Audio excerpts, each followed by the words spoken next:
First of all, I want to thank you all for coming. Robert Hefner is the chairman of GHK Corporation, but more than that, he is one of the real pioneers in the area of deep drilling of natural gas. He led the development of innovative technologies needed to drill and produce the deepest natural gas in the world. And if you go back to 1980 and you ask who had the most significant impact on natural gas policy, and I would say U.S. energy policy, it probably was Robert Hefner. And so we're very grateful that he has come here today. He has been working in the last 3 or 4 years to try to get America's attention to really the potential of this resource. Robert, thank you very much for coming. Oh, it's a great pleasure to be here. Thanks everybody for coming. So here we are at the Kennedy School, and we're still working on natural gas, but natural gas has made a lot of progress today. Finally, I don't think there's anyone that is seriously and scientifically questioning the abundance of natural gas. There's certainly a big argument going on over fracturing, but that we will eventually overcome because it's not doing all the things that the hysterical people have been rebelling and holding their signs up and saying, stop fracking. That'd be the only thing, I guess, that could happen like happened in the Carter administration, which shut natural gas down for a generation and revived coal, is that if you banned, like France did, banned fracking in the United States. I don't think it'll happen because natural gas has so much momentum. We're doing so much for the economy. Hundreds of thousands of jobs have been created. Personally, and I'd like to find some economists, and you've got them here, that could really dig into this, but if you look at the benefit that the United States economy is getting from natural gas today and how we are starting a new industrial renaissance with chemical companies, Dow Chemical and others are building new facilities. The cost of energy's come down, I think, to homes, maybe those that heat their homes with natural gas, somewhere in the neighborhood of $20 billion annually. If you look at the $10 per MCF or more that Asia and the European community are paying, $12 for natural gas in the European community or so, and $15 or so in Asia. The United States is getting about a $250–60 billion annual uplift.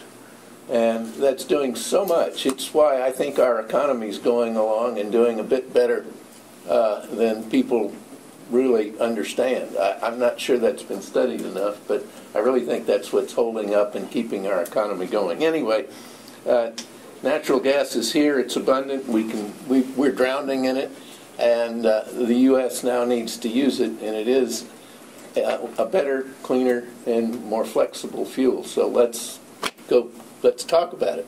Okay, well, before we open it up, I'd like to ask, I think we have to come up for the microphones because I think we're doing a, what's it called, webcast? And I've asked two people to give short responses to start the discussion.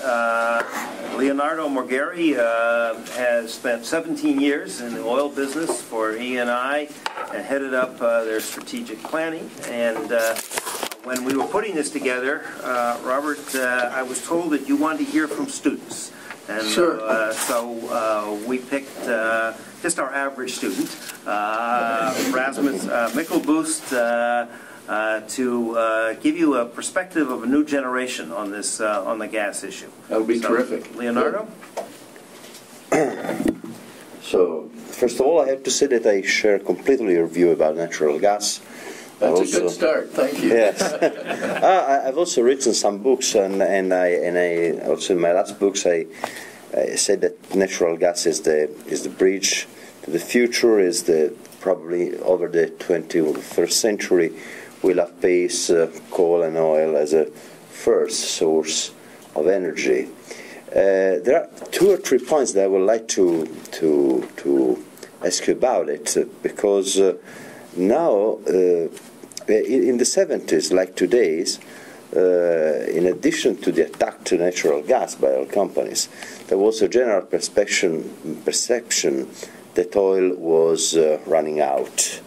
And to the contrary, like today, oil is revealing much more resilient to running out. And what's happening in the United States, I'm studying right now the effect of the shale tight oil boom in the United States, but also what's happening to oil production in the world. And contrary to the general perception, my field-by-field analysis of what's happening in the world reveals that we are bound to witness in the near future an oil overproduction, which will pose some question to the energy future as well. But here in the United States, there is a shale oil boom following the shale gas boom, which is also creating jobs, which is also creating a backbone for the economy. So what do you think about the shale oil boom in the United States? Maybe a sort of emulation of a shale gas boom. Well, no question it is, and the technology is generally the same. It's a very sophisticated technology that allowed us to get there, principally the IT world, really. It was the development of computers and all that technology that allows you to steer the drill bit, of course, and also to do the fracking with the same kind of technology. So it's releasing a lot of oil, without question, that no one thought was producible. Of course, across the whole planet, we've only produced probably 20% of the oil we've found because it's hard to get out. It's a viscous liquid, and it takes energy to get it out. And so a lot of these techniques are going to allow vast new reserves of oil to be produced. However, I will say something about natural gas versus oil, and that is natural gas being lighter than air, and it'll flow through more dense rocks and in more difficult circumstances. And so you'll find that we'll be able to get probably orders of magnitude more natural gas out of the dense rocks than we are oil. But at the same time, we will have a renaissance in the oil business. But the huge, enormous supplies will be the natural gas supplies, both in America and around the world, I think. Okay, and if I may have another question. Okay, sure. Okay, no, please. First you, and then please. Yeah. Why don't you finish, Leonardo, and then we'll go on. So another problem that I had to tackle as a top manager in my previous company was that concerning natural gas. Now I tried. We were full with natural gas at one point in the early 2000s, and so we tried to find our other outlets for natural gas, in particular to spread the use of natural gas in transportation. And the problem was the big infrastructure you have to build up. And we have contacts with many car makers, and the problem was always, by the way, in Italy or in Europe we have a network of natural gas which is even bigger than the one in the United States if you consider the density of people in Europe. And so we have a very capillary system of natural gas distribution, but the problem you need to invest a lot of money to adapt the infrastructure to the need of natural gas used as a transportation fuel. And the problem was always who paid for building up the infrastructure, because the car makers said it's your job to make the infrastructure, and we say no, we create a job for your new car, so we have to share. And so no one paid, and the infrastructure still like so. And Europe is much more sensitive from an environmental point of view to saving money, and it's much more environmentally friendly. People use small cars that I don't see here around in the United States.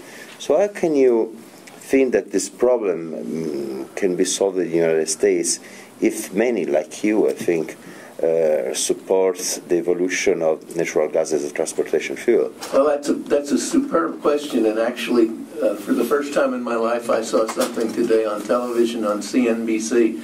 Rick Santelli was in Oklahoma at a shop that converts trucks or cars to natural gas vehicles. And so all of a sudden, at least, it's getting out there and people are learning. But let me say something about the United States infrastructure for natural gas that isn't fully recognized.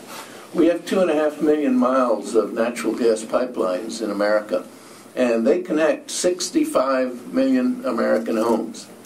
And at those homes, about 130 million, more than half, almost a little over half our automobile fleet, stays at those homes, comes back probably every night or most every night. And the infrastructure isn't too hard to develop. It's a small little appliance that you can put in your garage and fill your car up overnight. Right now they're a little costly because they're almost one-off, but and the conversions are a little costly. The one that was on CNBC this morning was $9,400. I have checked with my friends in China, and they put the same things in conversion kits for somewhere between $1,000 US and $4,000 US. So at some point, when we, as we are now, get into the building of more and more of these conversion kits, I think we'll see many, many more American cars and SUVs and trucks converted. Now, you mentioned the difference between the U.S. and Europe, and you're right, there's a lot more small cars and there's a lot more attention to the environment. I agree. A lot of us, including myself, like to drive an SUV or, in my case, a Chevy Avalanche. But I've converted it to natural gas, so it's dual fuel. And I can go a couple hundred miles on natural gas, and then it automatically goes back to gasoline. And so that's a lot better, for instance, than an electric car that you go 40 miles and then you go on to gasoline. And now, at least, people believe that the resource base is there, and so the willingness to spend money, the chicken and egg problem on infrastructure, that blockade is beginning to break.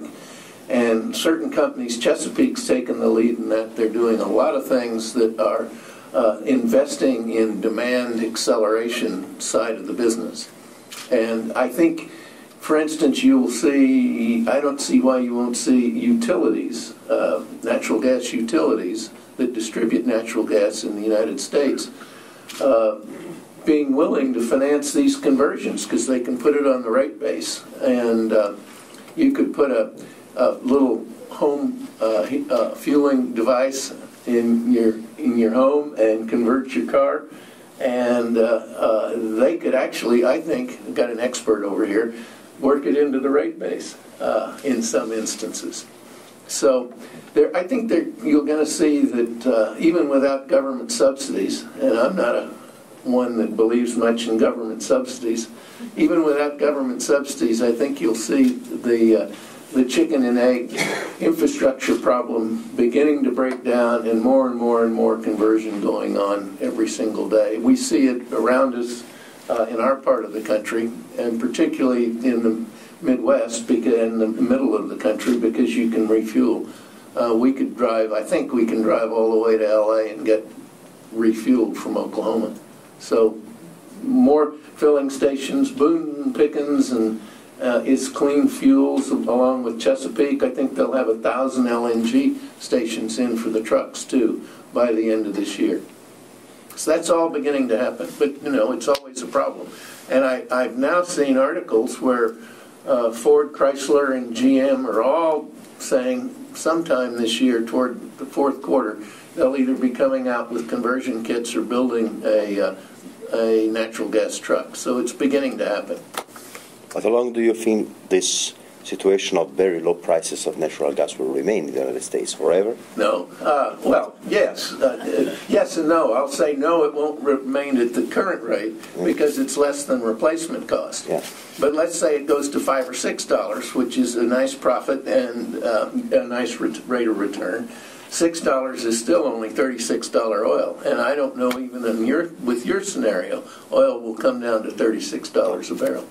No. So I see it for a long, long period into the future as being not only the cleanest and most efficient and most versatile fuel that we have in abundance in the United States, but by far the cheapest.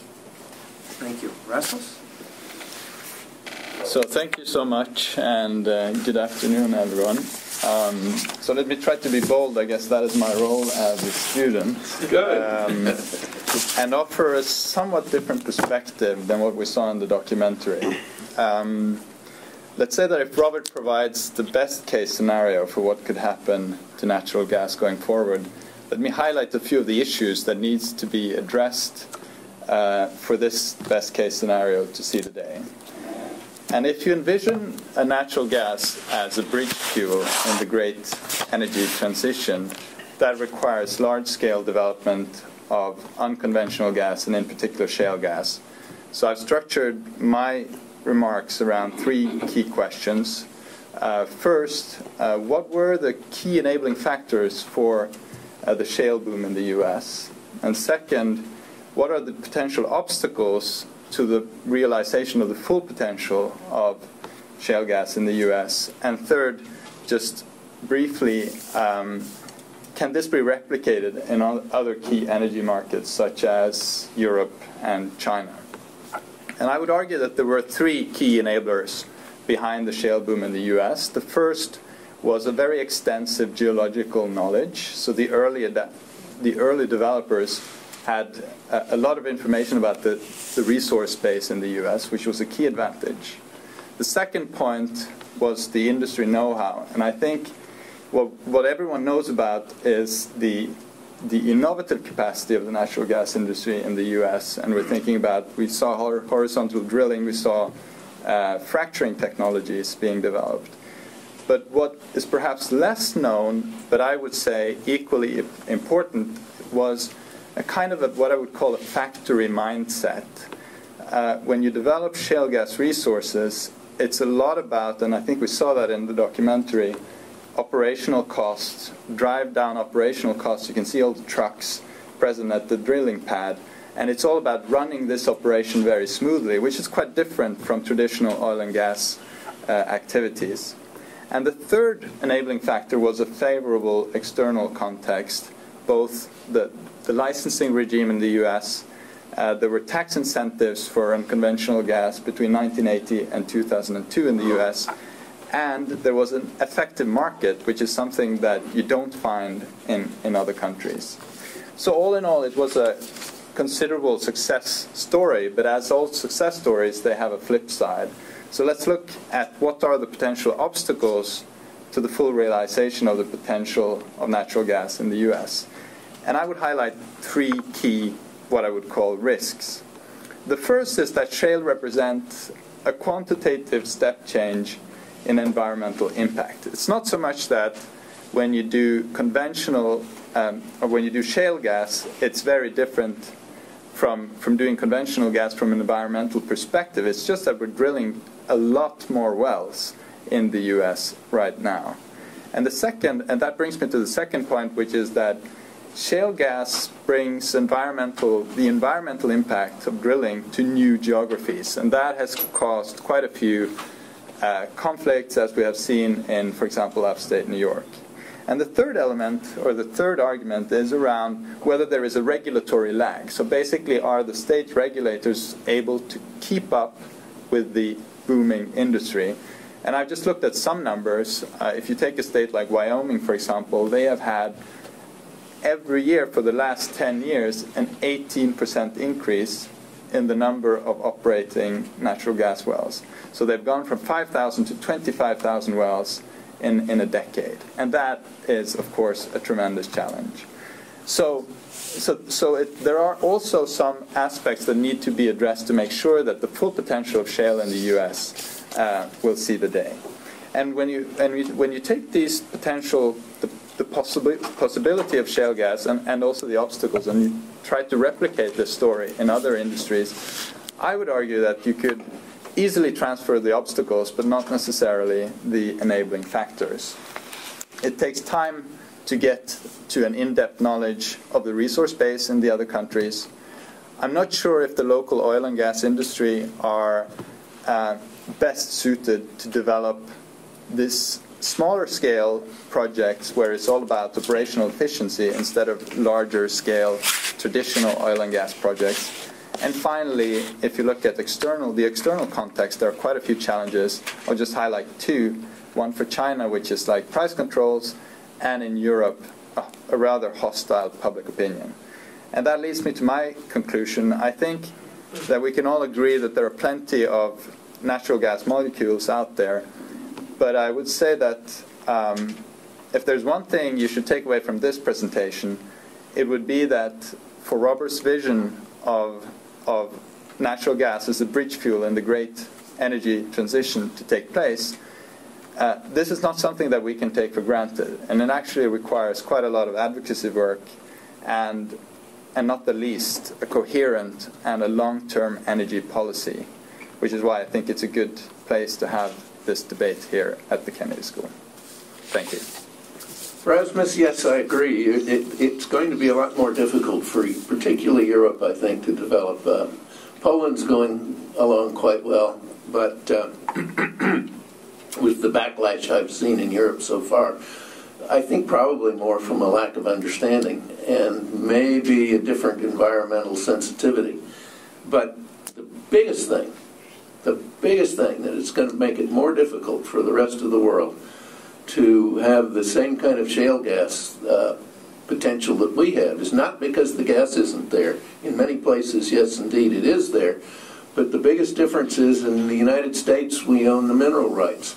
The landowners own the mineral rights, and so we go out and we can lease from the landowners, and we're all entrepreneurs and we're all innovators, and that's what makes America different, particularly in this industry, than any other place in the world. And that's what brought the shale gas revolution around. It wasn't a major oil company, not one of them did any of it. It was all of us that are in the independent sector innovating every day to try to make a buck, and you can't do that in China. Now, China does know that they've got the same amount of shale gas as we do, and maybe they'll get there, and they are. I think they just raised some of their prices on natural gas because they want to encourage more domestic gas, but you're also right there. We looked at going to China, and with the price controls, forget it. So will it happen? I think so, because they'll be driven by the fact that China's environment is so difficult, and the leaders really they get to go other places, and they know darn well when they get back how bad the environment is in Beijing. And Mei Li and I just got back a few weeks ago, and it was just awful. Our eyes were burning the whole time. And so I do think the Chinese get it. I think they do. They understand the technology, and I think they'll be moving forward. Europe, it's another thing. I'll let you forecast what Europe might do. I won't do that, but there's plenty of shale gas there, and if people feel more comfortable buying it from themselves in Europe than the Russians, then maybe something will happen. But they do have the resources. Okay, thank you. We're going to open it up for questions. Bill? So, how could this go wrong? So, let me ask you, about 2 weeks ago, I think it was, EPA came out with their new source performance regulations for CO2 emissions, and they set a standard which arguably would prohibit the installation of new coal plants, but was just off the cusp for allowing natural gas. And I would argue that you're next. So, 5 years from now, we'll be ratcheting this down because the goal is to not burn anything, right? Well, so would I invest? I'd be real nervous. the problem we've got in the U.S. and I think around the world, maybe not in China, or maybe not in Asia at all, but in, let's say, the Western world, is that we are highly sensitive to the environmental issues, as we should be, and we're trying to leapfrog forward into technologies that really aren't ready yet. And we do it by subsidizing them significantly, like biofuels, wind and solar, and that's picking winners. But today, with our debt, I'm not sure we can continue and will continue to subsidize other sources of energy when natural gas is the cheapest. And it doesn't need those kinds of subsidies. You can't continually raise people's electric bills with wind and solar unless you bring it in slowly with subsidies, and they're not very high because there's so much of a taxpayer burden right now we've got in the country, and our deficits are so big and our debt's so big. Can we really afford to subsidize our energy sources that are not effectively, efficiently cutting it so that they can get into the system on their own? And actually, I say that's a mistake, because what we do by bringing in, for instance, the mandate and the former subsidy on biofuels, well, it got it started in the United States, but it's more costly and less efficient. And what we've done is we force in these technologies into our infrastructure that are not competitive. And by doing that, they live for 50 years or 30 years. And so by doing that, what we've done is we force into the economic system a throttle or a drag on economic growth. And so it'll be there for the next 30 to 50 years. The next 30 to 50 years, those wind plants and those solar plants and those biofuel sources will continue to probably run, but they're not the most efficient energy that we can have, and they're not the least costly energy. So it's a trade-off with economic growth. Can we afford to put a throttle on our economic growth to force in wind and solar today? I don't know. But I think that somewhere that's going to come to a crunch when people start really trying to do something about our debt and deficit. They didn't answer the question. Can something stop it? Sure. I mean, you're right. It could. But I think there's a lot of momentum. Yes, sir. A question, maybe picking up on the last comment, or the concern about state regulators being overmatched, the pace of production exceeding their staffing. So I know there's a debate a little bit in Washington. Should there be federal oversight, consistent federal regulation of drilling, or should it be right now it's state by state? And you're from Oklahoma. And, do you have any perspective on? Would you be concerned if there was federal? Yeah. I think the concern is that geology changes, and the circumstances in each state are different, and then there's a lot of other things that are different in each state, and even how the populations interface with the industry in each state. So I would be concerned, and of course today states like Oklahoma and Texas particularly understand they've been regulating for a long, long time, and they're pretty well advanced, and they can handle the number of rigs that are going and the number of completions. As a matter of fact, it's not the highest number of drilling and completions that have gone on in those states. It's high, but it's not the highest. So they've met those tests before. And I think if the federal government or other states would come to Texas and Oklahoma, who has very advanced regulations, that they'd learn a lot. It's like China going to Singapore, in a way. They go to Singapore all the time to learn something, but I don't know that New York will come to Oklahoma and try to learn about how to regulate the oil and gas business. It's a different mentality. So I would be concerned about the federal government doing it, because I don't believe that the federal government can just gear up and learn enough and do it well enough. If in a perfect world, maybe they could, but because of all the differences state by state, I think that there should be state-by-state regulation and maybe some sort of overall government oversight, which you do get anyway from the EPA and other regulatory bodies. Yes, sir. Yeah, Robert, you called for a Tea Party type movement, right? I understand that completely, but I think you could almost be much easier to get an Occupy type movement given the fracking issue. And you know, I see that movement growing. You've seen it, the anti-fracking. You said two things that I'd like to clarify. In the video, you said a zero tolerance policy. It was very strong. In your opening remarks, though, you seemed to say that there'd be some collateral issues with fracking. Yes, there's going to be some environmental, but it was minimal compared to the plus side. Which those seems to be a little bit. Well, by zero tolerance, I meant that you couldn't be allowing companies that showed that they would not operate under best practice continue to get licenses. Yeah. But even best practices, things can go wrong. That's the nuance of the difference. Sure, they can. And has there been some groundwater that's been contaminated by wells? Yeah, sure.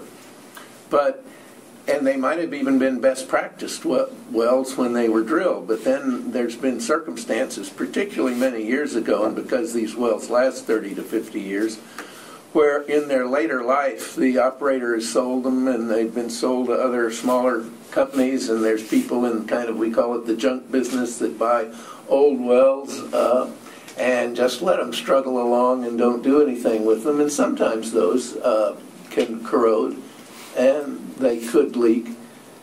But still, the number of instances where groundwater has been contaminated for any period of time are infinitesimal compared to the industry and its development over the last 100 years. Moses? So you spoke in a video and even in the discussion about the importance of natural gas, essentially, if it's going to grow to a major scale, either replacing oil in transportation or replacing coal as a base load for energy generation. We spoke a little bit about what it would take and the obstacles on the transportation side. What do you think it would actually need to make it replace coal with base load?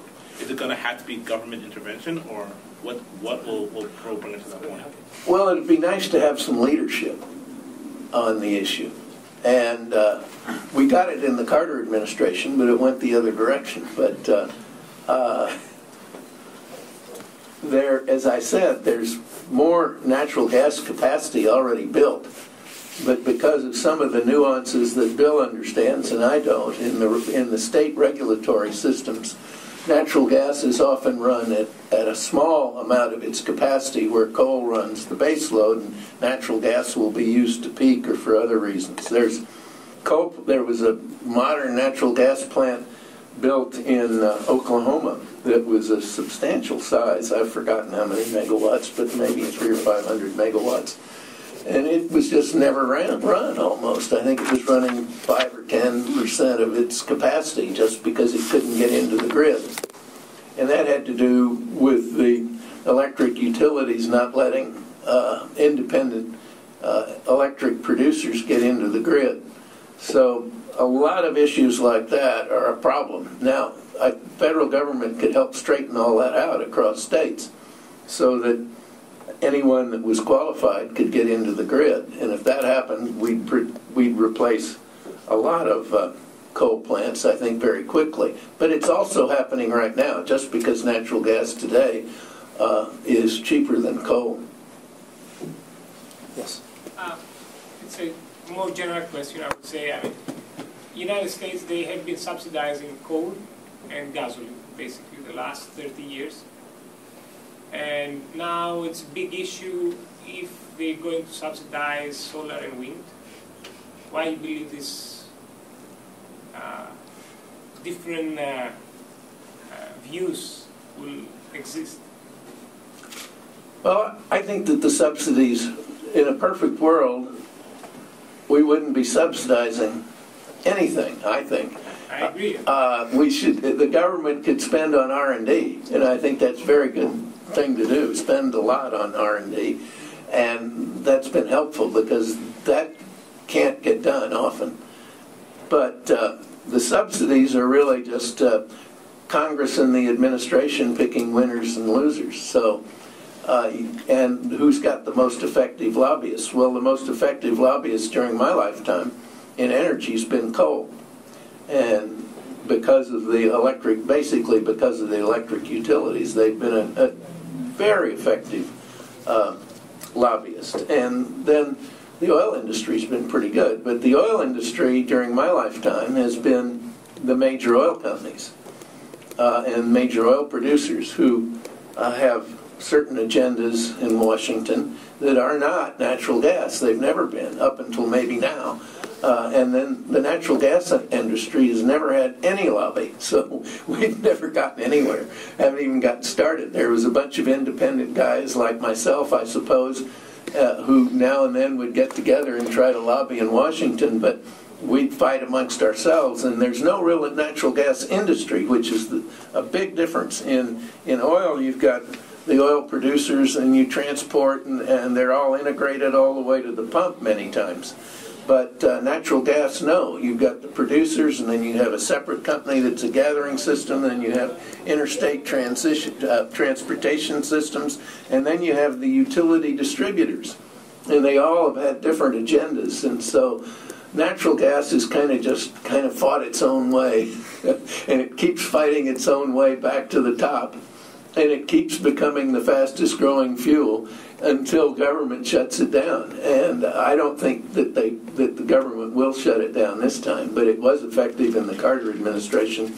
And we built 100,000 megawatts of coal power that never needed to be built, and that put about 15 billion tons of CO2 in the atmosphere that didn't need to be there, and that'll be around for 100 years. So it shows that government intervention can really be effective, and leadership can really be effective, because at that time it was the opposite direction, in my opinion, because the natural gas was there.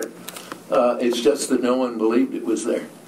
I was curious, with the shale gas, and you look at jobs as being a big issue, and the fact that we have a colleague, Dan Schrag, who has done a back-of-the-envelope analysis in which he shows that only one state in the country produces more jobs than gas, which is the state of Kentucky. Every other state benefits more from natural gas. Produces more jobs from coal, is the state of Kentucky. Everyone else produces more jobs from gas. Is the industry going to change in the next 5 to 7 years, do you think? The natural gas industry? Yeah, I think it'll force itself to get together, and it's beginning to do that. The first really substantial independent producer organization, ANGA, just came together. What was it, last year? Maybe it formed a little bit in the previous year. But it's just now getting started. And one thing about coal, it's amazing the power that coal's always had, but it's because there's about 26 senators that really, some way or another, got to get their vote. They're all in coal states, and it's really difficult. But if you get down to it, there's about 86,000 coal miners. And if you wanted to stop coal mining tomorrow, you could do it and take care of the 86,000 people. Coal, if you just took the coal side, it's the electric utilities that have the power. Yeah. If you just took the coal side, the total revenue from coal is 10 or 15% the size of Walmart. So it's amazing the authority they've got and the strength they have compared to their size. So Henry's point is that if you imagine that you had a convincing case that actually there were more jobs in a state from gas than from coal. Yeah. These senators are not voting for this. Yes, they're sort of on autopilot, but they're new people. They're learning. Yeah. So I don't think it's a well-known fact. If it's true, I don't even know if it's true. So Henry, you think it's true, and Bob, you think it's a well-known fact? No, it's not a well-known fact, but you're right. I mean, things are changing. Even Senator Byrd died, and he was the #1 coal guy, and you couldn't do anything in the Senate as long as he was alive. But he is no longer. I outlasted him. So. Yes, sir. I would be interested in your view about the gas export. I'm starting to hear about that, and some officials they are saying this is natural resource, we should keep it here, while others they are saying, well, also we are bound by some kind of trade agreement, we cannot keep this inside the USA, we have to share it with the world. So I would be interested in your view where this is going. Well, personally, I'm a real resource-based optimist.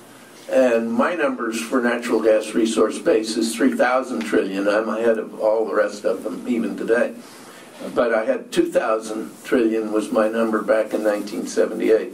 So I do think that there's plenty of natural gas in the United States to both export and to grow our own industry and back out coal and grow our chemical plants and run a lot of the transportation sector.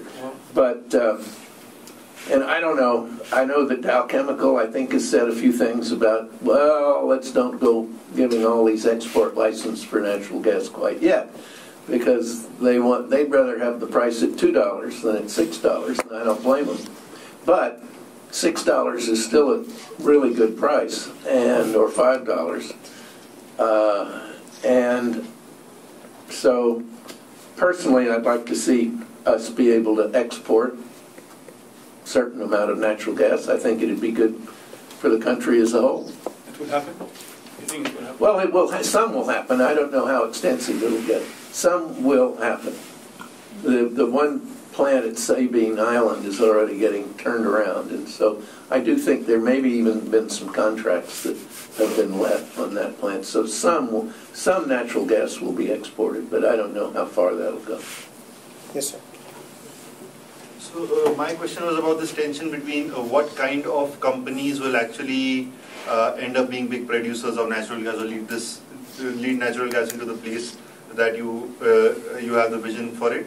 Will it be like small entrepreneurial American companies who sort of go ahead and do this thing, or will the scale of the entire effort require big oil and gas companies to step in and like be sort of the 2 or 3 big companies doing natural gas in the US?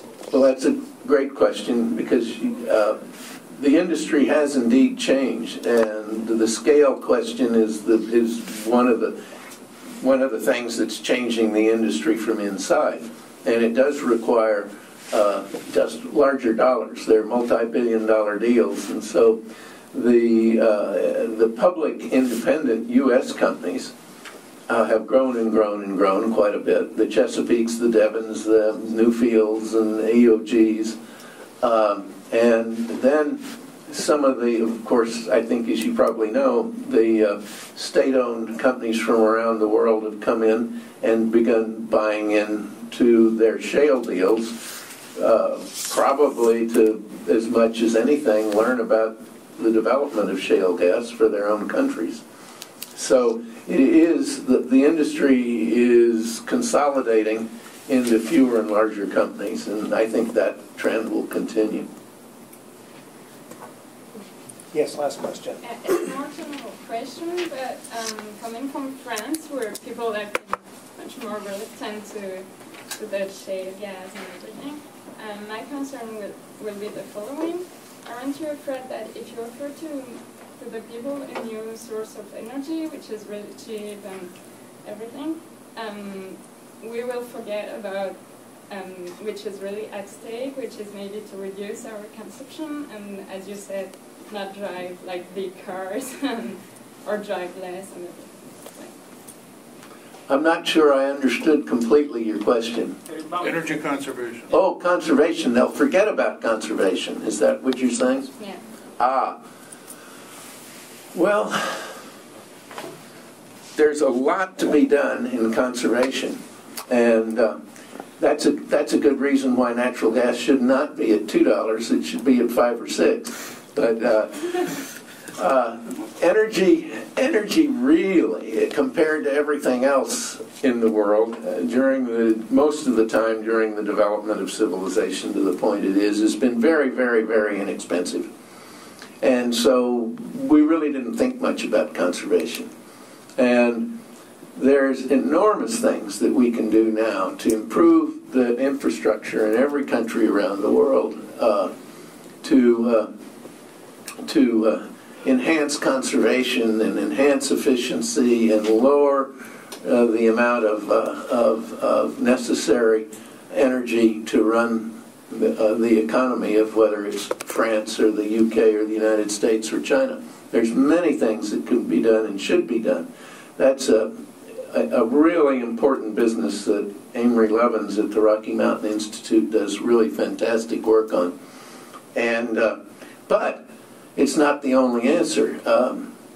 Daniel Yergin called conservation the fifth fuel, and conservation will get you a certain amount of the way, but then eventually, as growth happens, you've become more and more efficient, and the economy will grow, and the economy demands more and more energy, and you cannot run an economy on conservation.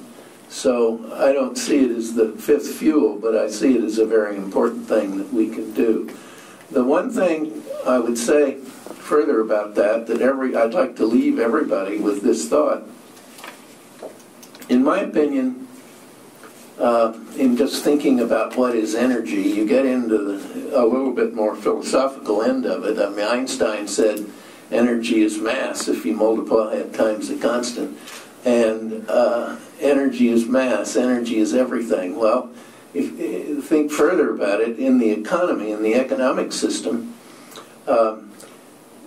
you can barter and do things without money, but you can't do anything without the consumption of energy.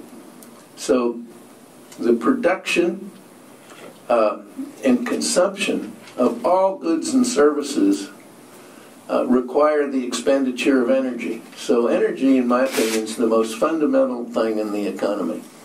And it's everybody's decisions and all of our activities. It's the totality of every economic input that are really in those curves you saw.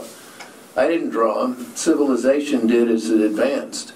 And it's kind of classic economic utility, because you decide, is this what I want to spend, or do I want to conserve, or is this cleaner, is that important to me, or do I want to drive a car that runs 50 miles and it's small, or do I want to run an SUV? I mean, all those decisions around the world, probably hundreds of billions of decisions every day, go into those curves. And that's why I think they're so powerful, because it's really civilization that's pointing the way forward. And I think it's showing us which are going to be the most likely winners and which are going to be the most likely losers. And I say the most likely winners are those fuels that are gaseous sourced, natural gas, wind, solar, eventually hydrogen, are going to be the winners, and that's where we ought to be concentrating. And it's not going to be solid, so not nuclear fission, but maybe nuclear fusion, because that's a gas, sun in a box, really. It's not going to be biofuels, because that's a liquid, and we're going away from liquids. Biofuels, in my opinion, only developed because the automobiles of the world had a tank that held liquids instead of a tank that held gases. And it's that simple. Let's just change the tanks. And so that, in my opinion, is where we're headed, to what I call the age of energy gases. And the other thing, last comment, from the beginning of solids, we were almost 100% hydrogen, coal. Wood. I'll start over. Almost 100% carbon with wood. And then we went to coal, and it added a little hydrogen. Then we went to oil, and that added a little more hydrogen. And now we're going to natural gas. Methane is 1 carbon and 4 hydrogens. Hydrogen burns completely clean. And so I think if you look at all the development of civilization, we're 2/3 of the way toward hydrogen. Now we've just got to get to that last third, and I think the way we get there is by using natural gas as the bridge fuel, taking us further on to hydrogen, which will get us energy sustainable life on Earth. Let me ask you to join me in thanking the panel and Robert